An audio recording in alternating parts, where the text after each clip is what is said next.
Entonces, si creemos que esto afecta las habilidades de un agente para ganar poder sustancial o es una medida neutral. Bueno, no es una medida neutral, está diseñada precisamente para no ser una medida neutral, está diseñada, yo creo, para beneficiar a aquellos agentes no preponderantes en el mercado, y la idea es poder crear un contrapeso al agente económico preponderante. Lo que sí ocurre y no está contemplado es en el análisis de concentraciones a nivel mundial. Generalmente se analizan dos tipos de efectos: efectos unilaterales y efectos coordinados. Entonces, esta medida está diseñada para reducir los efectos unilaterales, es decir, para reducir la creación o el fortalecimiento de un agente grande respecto a los otros, pero agrava el efecto coordinado del mercado, es decir, permite, al haber contrapartes y al haber una reducción del número de agentes en el mercado o equiparación de fuerzas de agentes en el mercado, lo que está haciendo es facilitando la colusión. Entonces, eventualmente, pues esta medida sí tiene un límite, porque aunque reduce la probabilidad de prácticas relativas, aumenta la probabilidad de prácticas absolutas. Respecto al efecto que tiene esto sobre el agente económico preponderante, realmente no cambia las condiciones del agente económico preponderante, cambia las condiciones del agente económico no preponderante o de los agentes no preponderantes en el mercado. Entonces, para mí lo preocupante de esa medida que está en el transitorio es que esa medida tiene una utilidad de corto plazo y, sin embargo, al estar en la ley, nos vamos a quedar con ella por un rato. Bueno, y también es relevante decir que como el análisis está hecho bajo la preponderancia, que es sectorial, no es claro el efecto que tienen los mercados. Entonces, independientemente de que, o sea, no es neutral porque no se está estudiando el mercado para efecto de esa autorización. Después es cuando se inician los procedimientos de poder sustancial, que es los que ya hemos comentado. Bueno, brevemente sobre la segunda pregunta es, en el caso de un agente económico preponderante dejase de tener el 50%, ¿sería posible que se liberara la regulación como tal, ¿no? Sí que lo podemos conversar un poco más detalle. Simplemente la presentación nuestra era haciendo énfasis sobre, primero, el agente preponderante es una noción regulatoria, ¿ok? Mientras que tenemos otro concepto que es poder sustancial, agente con poder sustancial, que es una noción de competencia.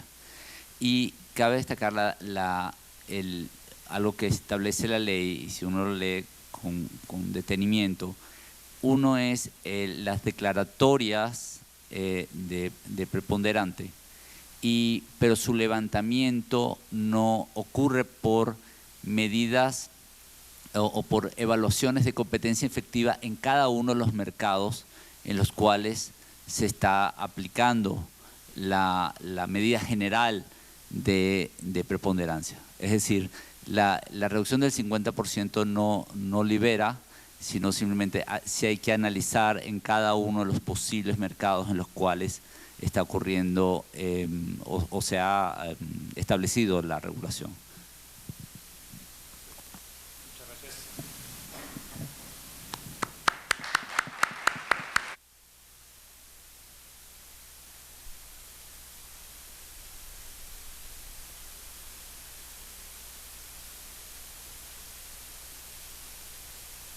Agradecemos mucho a los ponentes su participación y vamos a tener un coffee break de 5 minutos. Les pedimos por favor que sean muy puntuales para continuar con nuestra sesión.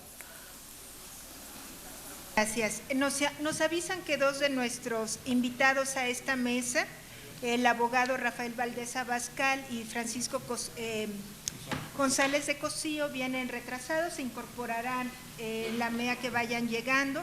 En esta mesa nos acompañan en este momento el magistrado Jean-Claude Trompetit.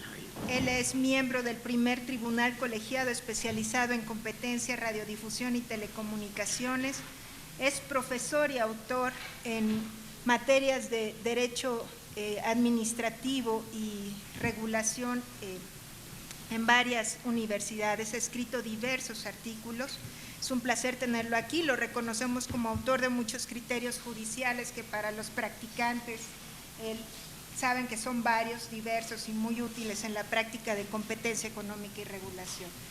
También nos acompañan Deborah Roy, ella es abogada, miembro de la Unidad de Competencia del DOJ, el Departamento de Justicia de los Estados Unidos. Su especialidad es en concentraciones y en mercados altamente innovadores en telecomunicaciones. Agradecemos mucho su presencia, ella nos hablará sobre todo de los nuevos desarrollos en materia de competencia para mercados con innovaciones y grandes avances tecnológicos. También nos acompaña Ernesto Flores, él cuenta con estudios en matemáticas y en economía, es doctor en estadística por la Universidad de Chicago. En su práctica privada ha sido líder de la práctica de telecomunicaciones en McKinsey & Company, ha fungido como coordinador de asesores de la Subsecretaría de Comunicaciones de la SCT y de 2009 a 2014 colaborado como investigador asociado de la División de Administración Pública del Centro de Investigación y Docencia Económicas. Ha practicado en diversos asuntos de economía relacionados con el espectro y competencia, así como en temas de inclusión social y agendas digitales. Ha trabajado en estudios especializados en diversas instituciones internacionales, la GSMA, el Banco Interamericano de Desarrollo, la OCDE, el CAF. Ha asesorado en diversas ocasiones a la SCT, a la Comisión Federal de Competencia de Telecomunicaciones y al Instituto Federal de Telecomunicaciones, y fue miembro del Consejo Consultivo de la Comisión Federal de Telecomunicaciones. Recientemente ha sido invitado a formar parte del Consejo Consultivo del Instituto Federal de Telecomunicaciones. Se incorpora a la mesa Rafael Valdés. Él es un abogado reconocido en la práctica de la regulación de competencia, en temas de regulación de competencia. En sus antecedentes está la práctica en el sector público, en particular en el gobierno federal desempeñó, entre otras funciones, la titularidad de la asesoría legal de la Oficina de Presidencia de la República y fue secretario ejecutivo de la Comisión Federal de Competencia. En 1996 inició con la práctica privada con el despacho conocido en la práctica, el despacho Valdés Abascal y Abogados. Es coordinador del Comité de Competencia en la ANADE, la Asociación Nacional de Abogados de Empresa, Colegio de Abogados, y ha sido designado por la Comisión Federal de Competencia como asesor no gubernamental en la Red Internacional de Competencia, conocida por sus siglas en inglés como ICN, que agrupa al mayor número de autoridades de competencia en el mundo. Pues un gusto. Se incorpora también el abogado, bienvenido, bienvenido. Justo a tiempo, así es. El abogado Francisco González de Cosío, él es egresado con honores de la Universidad Iberoamericana, cuenta con maestría y doctorado en la Universidad de Chicago y un grado de negocios y finanzas por la Universidad de Harvard. Su práctica actual comprende temas de competencia, arbitraje y derecho corporativo. Es un autor muy activo de libros de texto y de artículos especializados en materia de competencia económica. Muchos de los practicantes lo conocen. Y actualmente imparte la Cátedra de Competencia Económica y Arbitraje en la Universidad Iberoamericana y la Escuela Libre de Derechos. Colegas, un gusto recibirlos, un placer compartir la mesa con ustedes y de acuerdo con su programa de presentaciones, iniciaremos con el magistrado Trompetti.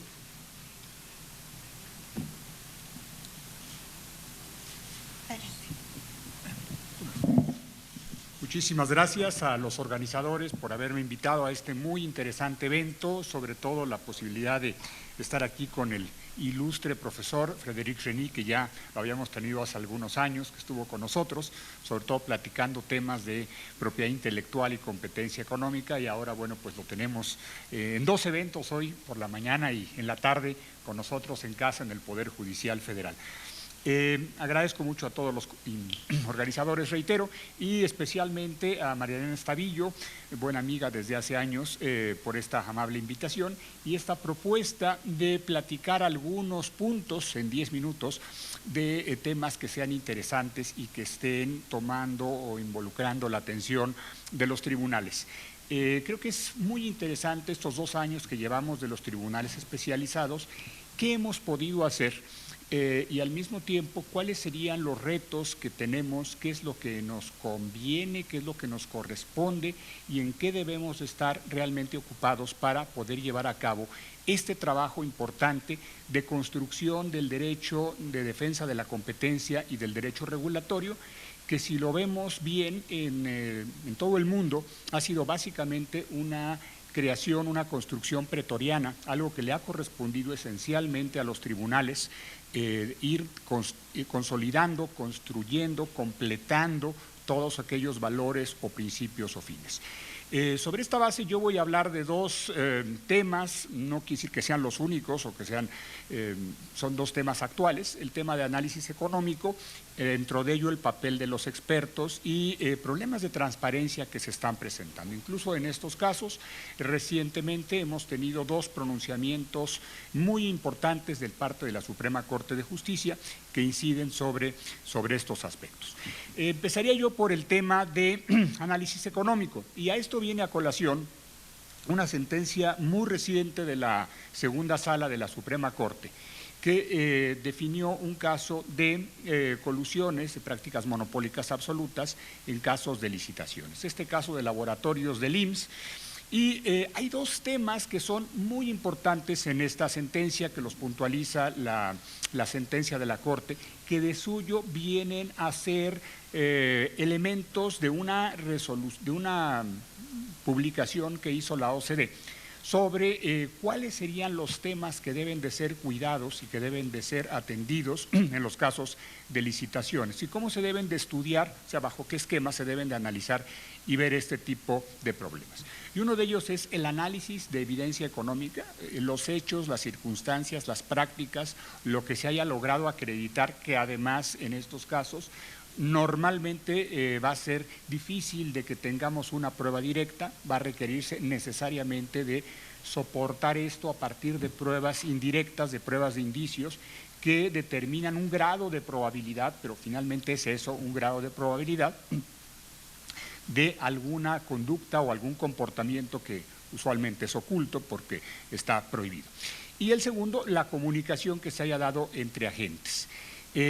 Estos temas me parece que son importantes y sobre todo el planteamiento que hace la Corte en el sentido de que los hechos o las circunstancias deben de ser apreciados, deben de ser entendidos, deben de ser conceptualizados y comprendidos a partir de un análisis económico que se haga de los hechos. O sea, no basta solamente tener probados ciertos hechos, tener por probadas ciertas circunstancias, sino además después cómo calificar o cómo interpretar esas circunstancias para poder sacar conclusiones válidas y para poder, en su caso, soportar alguna hipótesis que sea justificable y que sea defendible.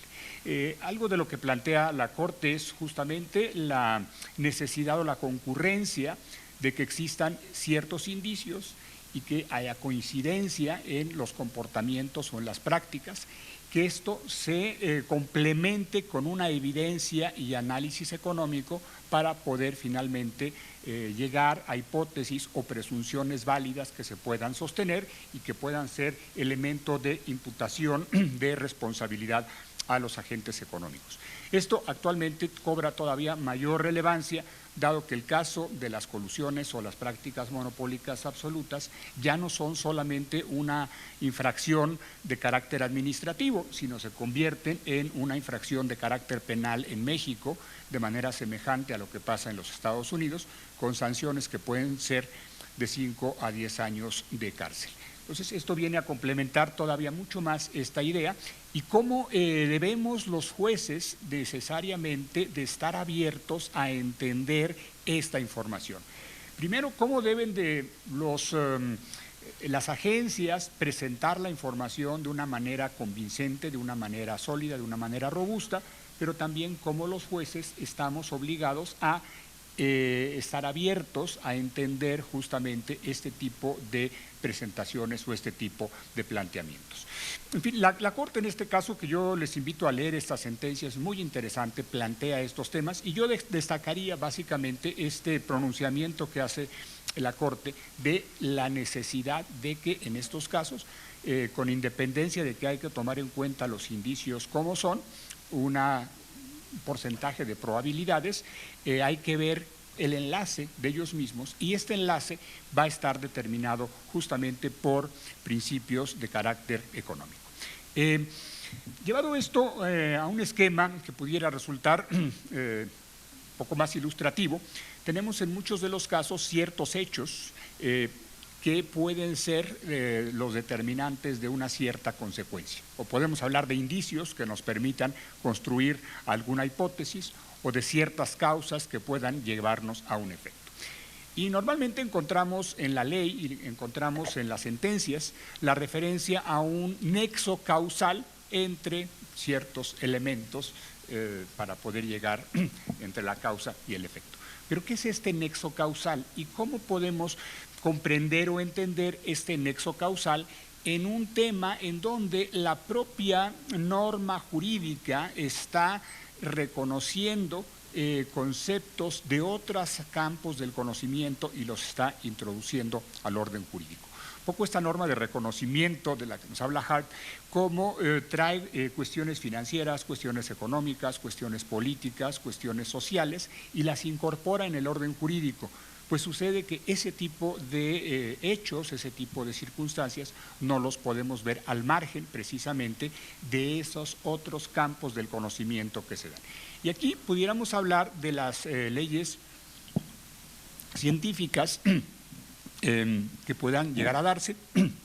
Y profesor Tarufo hace una interesante definición, ¿no?, de las ciencias duras y de las ciencias soft o de las ciencias más suaves. También habla de la junk science, o sea, de la ciencia basura. No todo lo que sea científico es necesariamente válido y es necesariamente de tomarse en cuenta. Y para las ciencias duras aparentemente es más fácil, o por lo menos estamos más acostumbrados a tener trabajos de exposición del método científico.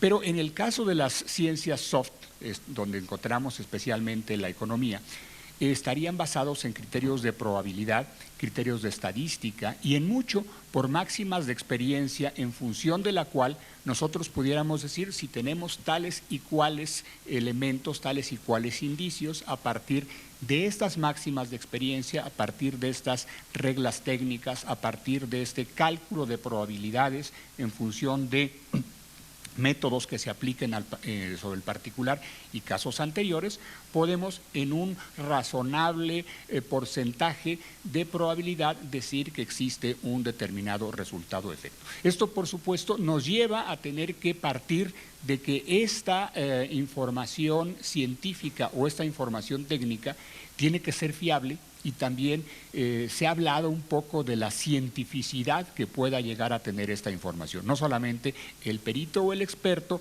en un momento dado tiene que decir esto sucede, sino tiene que dar cuenta del fundamento de la teoría o el fundamento de las razones por las cuales está soportando alguna afirmación. Esto me parece que ya nos lleva a un tema interesante en este sentido. Recientemente tenemos alguna tesis del tribunal en donde subimos estos temas. El conocimiento especializado es importante para poder calificar o apreciar ciertos hechos. ¿Qué pasa? Si no tenemos este conocimiento específico, va a ser muy difícil poder calificar o apreciar estos hechos. Cómo poderle atribuir significado y cómo poder saber si tenemos suficiente información para poder válidamente arribar a ciertas consecuencias. Y esto, desde el punto de vista jurídico, no vamos a tener una respuesta, tenemos que buscarla en otros campos del conocimiento, y esto viene a colación con esta facultad que ya está establecida en la Constitución, la valoración libre y lógica que los jueces debemos de hacer de las pruebas que se rindan en juicio. Entonces, este tipo de determinar qué tipo de evidencias son necesarias para poder arribar a cierta conclusión y conectar precisamente esta causa con el resultado es un tema fundamental que encontraríamos nosotros de utilidad. La información, tenemos un caos del tema informativo porque cada ley contempla un concepto distinto o por lo menos un nombre distinto, aunque los conceptos puedan ser parecidos. Entonces vean ustedes la Ley Federal de Transparencia, la Ley General de Transparencia, la Ley Federal de Competencia Económica y la de Comercio Exterior se refieren a diferentes leyes.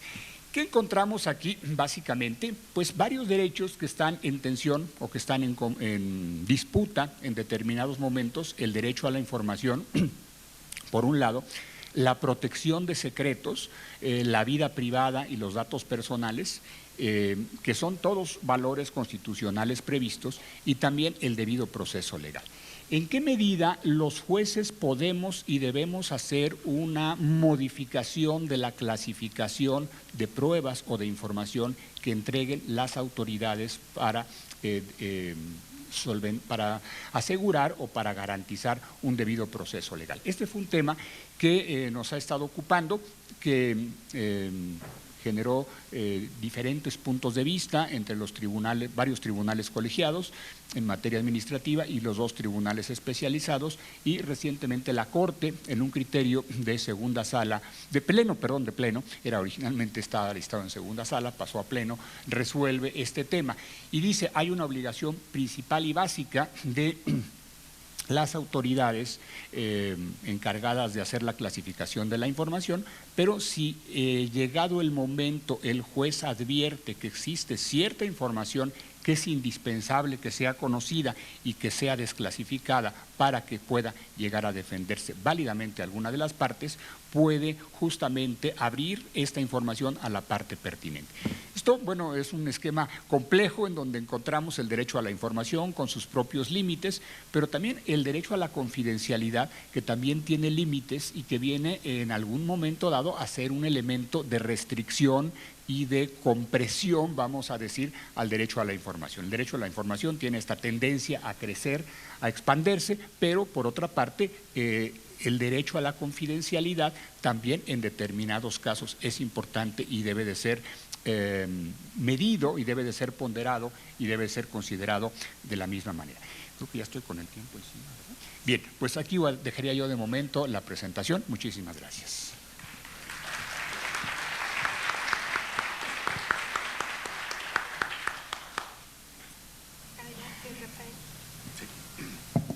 Muchas gracias. Voy a esperar a que ponga la presentación. Sí, mientras te aviso, Angie nos va a ayudar con las tarjetas para señalizar los tiempos. Agradecer a los organizadores del evento por haberme invitado. Es un honor para mí estar con ustedes y poder intercambiar ideas sobre estos temas tan interesantes. También de manera particular a la doctora Estavillo, que lamentablemente no puedo decir, como el magistrado Tront, que sea mi amiga, porque dejó de serlo cuando la Constitución insinuó que los comisionados no podían tener contacto con los agentes económicos. Pues cuando deje de ser comisionada seguramente volverá a ser mi amiga, y como siempre lo ha sido, como siempre lo había sido. No sé si haya un tema ahí con la presentación o no la veo proyectada. Ya está. Ah, ya, ahí está. Bueno. A mí me invitaron, perdón. A mí me invitaron a hablar sobre el tema de deferencia de los jueces a los reguladores, y lo acepté con mucho gusto, no porque conozca el tema ni porque lo domine, ni mucho menos, sino porque me parece un tema por demás interesante y complejo, y que para mí es una oportunidad de poder discutirlo en este foro con tan distinguidos expertos en la materia, de manera muy especial el magistrado Trump, quien es el que ha impulsado las tesis más recientes y más relevantes que existen respecto a este tema en relación con las autoridades reguladoras y particularmente, obviamente, con todos ustedes. El tema de la deferencia tiene que ver con el control judicial y sobre el cuestionamiento de hasta dónde es válido que los jueces puedan intervenir en las decisiones de las autoridades administrativas. O sea, que podemos encontrar dos extremos. Por un lado, la ausencia de control y por el otro lado, la plena sustitución de los jueces en las decisiones que originariamente le corresponden a la autoridad administrativa. Obviamente, los dos extremos son inviables, ya que cualquiera de ellos implicaría sustituir una autoridad a la otra, lo cual implicaría una violación flagrante a la división de poderes. Hay que partir de la base de que es el legislador quien posee la decisión sobre la regulación de los asuntos públicos. Todo tiene que partir desde los parámetros y normas establecidas por el Poder Legislativo en la ley. No obstante, el Poder Legislativo no tiene la capacidad de regular todos los aspectos que tienen que ser regulados por la autoridad, ni darle los lineamientos específicos que debe de seguir, y por lo tanto encontramos dos tipos de normas, algunas que establecen de manera muy específica la forma, el qué y el cómo debe de actuar la autoridad frente a determinados supuestos, y por otro lado encontramos también normas que le dan a la autoridad administrativa la posibilidad de interpretar con más amplitud los fines, el contenido y los fines de la norma. Y aquí podemos distinguir dos tipos de facultades: la facultad reglada, que es aquella que permite discrecionalidad de la autoridad administrativa, perdón, es aquella que no permite discrecionalidad de la autoridad administrativa, es decir, es un mandato directo del legislador. Aquí la Suprema Corte ha dicho el control judicial es… Ahora, no obstante, la facultad discrecional no libera a la autoridad administrativa de fundar y motivar debidamente sus resoluciones, ni le permite actuar de forma arbitraria o caprichosa. Es decir, existe la discrecionalidad, pero siempre, y son puntos donde ha coincidido desde muchísimos años el Poder Judicial y ahora los tribunales, o sea, la Suprema Corte y los tribunales especializados hoy en día, en que necesariamente tiene que haber debida fundamentación y motivación, y no puede haber resoluciones arbitrarias o caprichosas. Entonces, con base en esto, la jurisprudencia ha establecido que el ejercicio de las facultades discrecionales pueden ser limitadas o anuladas por un juez en los siguientes casos: si el juicio subjetivo no es razonable, sino arbitrario; si el acto es notoriamente injusto o inequitativo; si la facultad omite tomar en consideración circunstancias de hecho o estas sean alteradas injustificadamente, o el razonamiento sea ilógico o viole principios generales de derecho. Respecto a los alcances específicos de estos puntos, voy a seguir el principio de deferencia al magistrado, porque yo algunos no los alcanzo a comprender con mucha claridad. Ahora, dentro de esta facultad discrecional, lo que nos atañe a nosotros en este foro es cómo implementar el control judicial de los actos de las autoridades autónomas que han sido calificadas o que se les ha conferido una naturaleza de órgano constitucional autónomo, porque así lo ha decidido el Poder Legislativo, y que además son entidades con una muy alta especialización.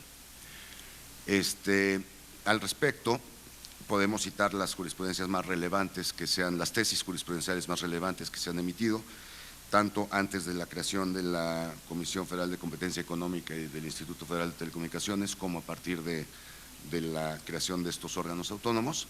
Y una de ellas, la primera que vale la pena mencionar, es esta que tiene que ver con el concepto jurídico indeterminado de mercado relevante, en donde la ley establece una serie de elementos que deben de ser atendidos por la autoridad al momento de definir el mercado. Sin embargo, tiene márgenes amplios de discrecionalidad para poder llevar a cabo esa definición. Entre ellos está pues, la posibilidad de sustituir los bienes o servicios, el ámbito geográfico en el que se pueden comercializar o ofrecer estos bienes. Y en este caso, lo que señala el cuarto colegiado en materia administrativa es que opera una presunción de validez respecto a la conclusión obtenida por la autoridad administrativa, y entonces exige a la parte investigada cuestionar en su caso la información y aplicación en lo sustancial y concreto de los hechos y criterios metodológicos o regulativos utilizados. Una segunda tesis que es relevante es esta que habla de la justificación de alcances del control judicial de las resoluciones de la Comisión Federal de Competencia, en donde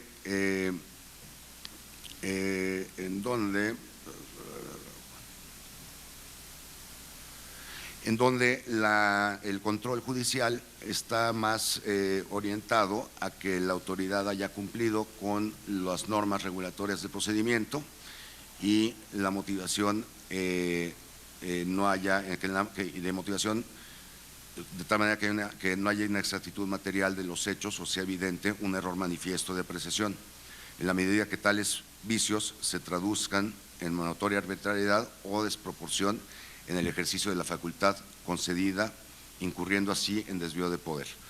Esta última parte igualmente aporta un elemento con cierta objetividad para poder determinar hasta dónde se puede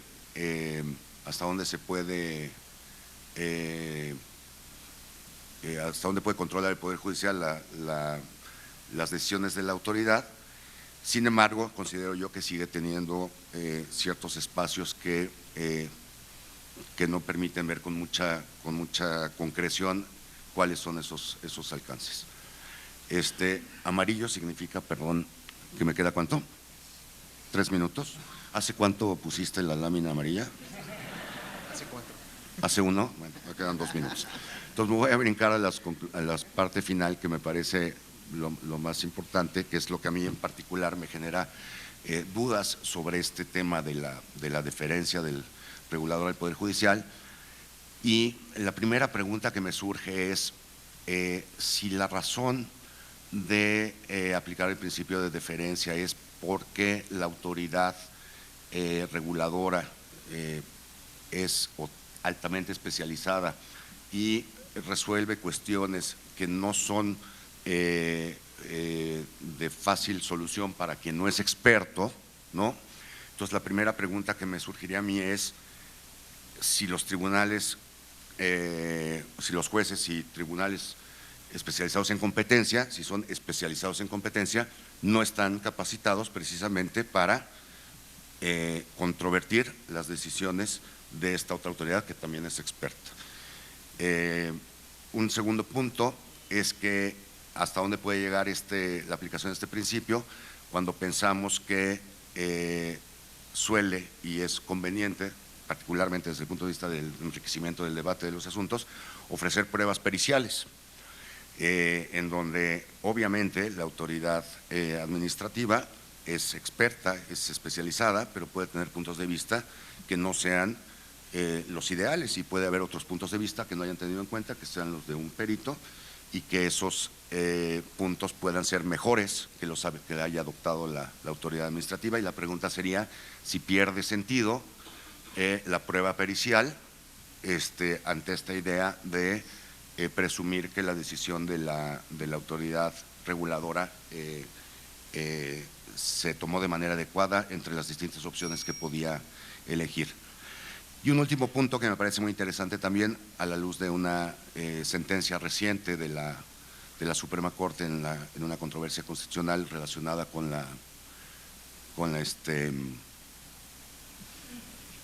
no sé, ya se me olvidó. ¿Sí? Sí, creo que sí. Ya. Fue en la que establece y presenta un análisis sobre las facultades regulatorias del Instituto de Telecomunicaciones. Sí, es portabilidad, ¿verdad? Sí.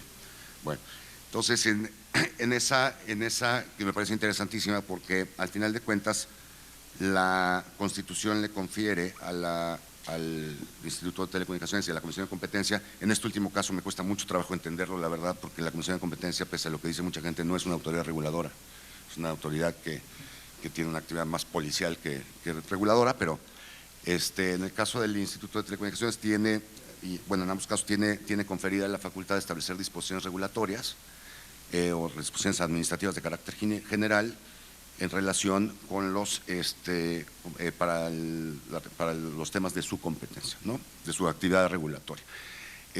Lo que ha dicho la Corte ahí es, en términos resumidos y generales, es lo que no puede hacer la autoridad regulatoria en su actividad materialmente legislativa, es decir, cuando establece normas de carácter general, es contravenir la ley. Si no hay disposición legal que establezca una determinada cuestión, entonces puede y tiene toda la libertad de establecer las normas que considere pertinentes para lograr los fines buscados por la Constitución, de tal manera que esta facultad reguladora del Instituto de Telecomunicaciones y de la Comisión de Competencia, con esta interrogante que planteo, tiene una diferencia sustancial con los límites a que está sujeta la facultad reguladora